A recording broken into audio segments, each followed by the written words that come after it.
Hi, this is Scary Starbeing with Scary's Wide World of Mystery. I'm going to be doing readings for everybody today.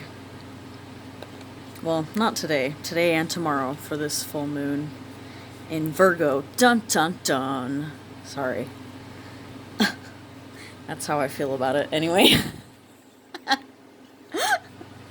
don't know where Virgo lies in your chart, but you may want to take a look-see and see where this full moon will be impacting your life.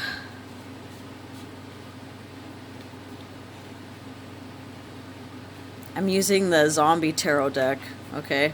It just seems really fitting for this Virgo full moon. Seems like all of the Virgos I know are doomsday preppers, you know?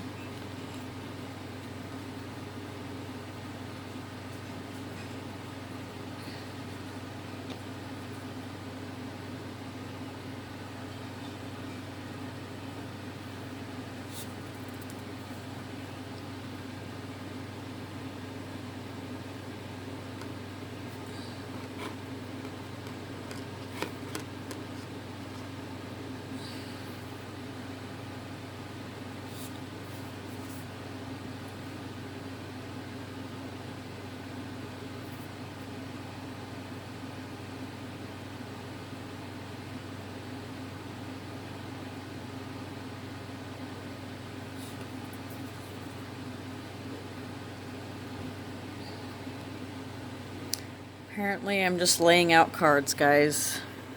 Okay? I think this reading is going to be done similar to the last reading. Alright, I will do my best to mention what signs pop up, what energies there are, okay? Let's pick one more card, okay. Alright, guys. I'm pretty sure this is going to be a channeled reading because I'm already feeling like I'm being put into a trance.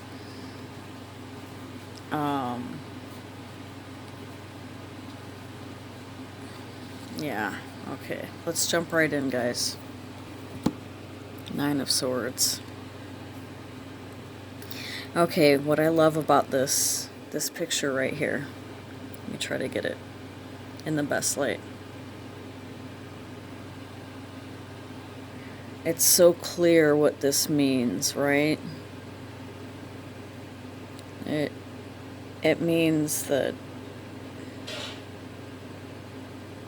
we've been healing our minds, all right? We've been healing ourselves, all right?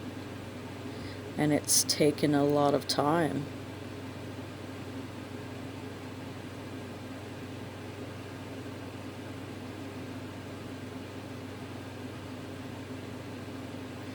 And, you know, basically what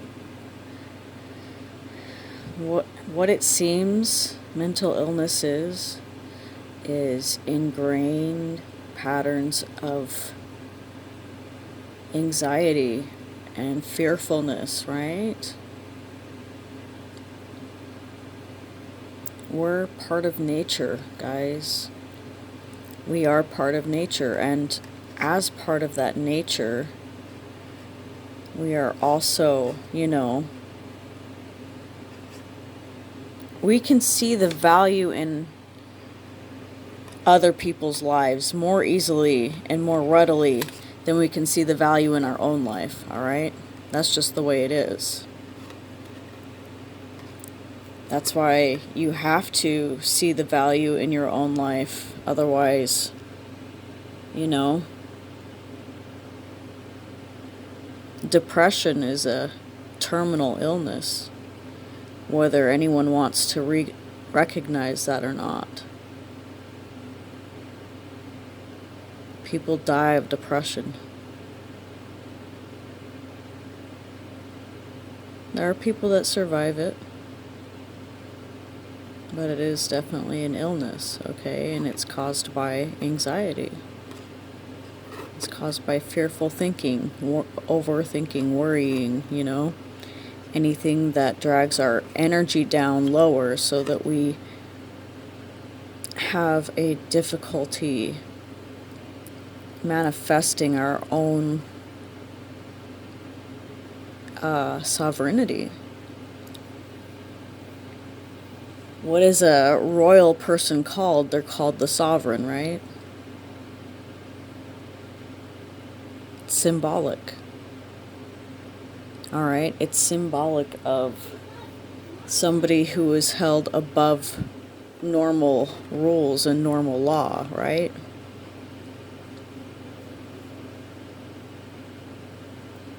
Because just like the laws of physics, there comes a point in time where those rules no longer apply, right? Because the rules are just for one particular level of life. When you level up in your life, you level up in your own personal authority. You level up by means of your wisdom and understanding, okay? So when you know better, you do better, right? Well, sometimes that means we take on responsibility. Early in life, it means that we take on that responsibility, all right? But as we level up and grow older, we no longer need, or those responsibilities no longer belong to us. Because, just like an aging person, their own ability to take care of themselves is diminished, right?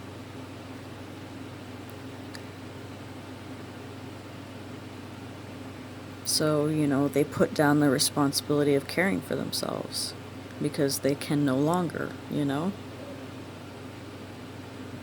That's just an example. It's like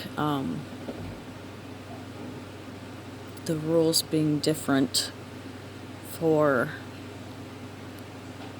children than they are for as adults. Like, as adults, we can clearly see that there are some things that are just not meant for children. They're not good for, it's not good for children, right? So,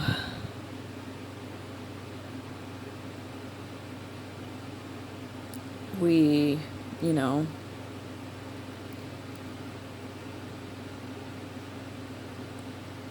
we relinquish those responsibility from the children because they are not yet capable of all that a grown adult mind can handle. And our brains don't fully develop until 27, apparently, but I want to say that our brains don't fully mature until, I don't know, I want to say anywhere from 40 to your mid-40s, maybe. I don't know. It's hard to say for me because there are so many brilliant minds that exist, and they stay brilliant. They keep their shine, right? But this is because these are people that are willing to consistently learn, grow, and change, adapt, evolve, all right? Once you become obsolete, then that's it. There's no more learning, no more growing, no more changing, all right? Death.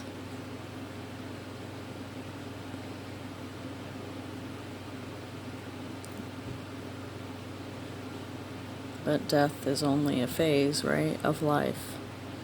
It's just a part of life.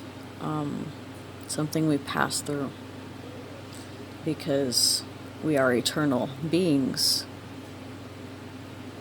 in the most literal sense.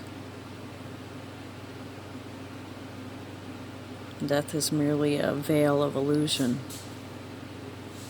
just like all of the veils of illusion. They get lifted for us one by one,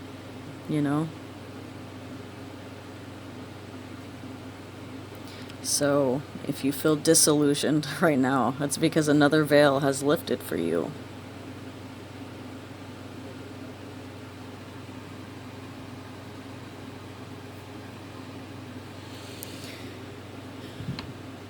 Okay, so 9 of Swords, we have air, so Gemini, Libra, Aquarius energy. We have 3 of Hazards. That's fire energy. Aries, Leo, Sagittarius. This is about getting back into the game after all this time of healing, all right? And coming into our own and learning and growing to the extent that we can at the moment, you know?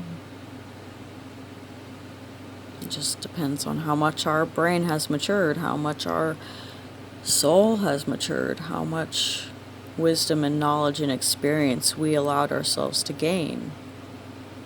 Because wisdom is born from pain.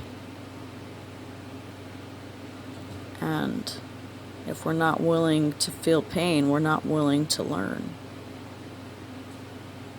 Because we have to know everything, how everything feels when it's bad. Or when it's painful, depending on your perception, right? Sometimes pain can be pleasurable, for sure. All right, I'm starting to see pain as more pleasurable all the time. So, I mean, even though it is still pain and still exists as pain,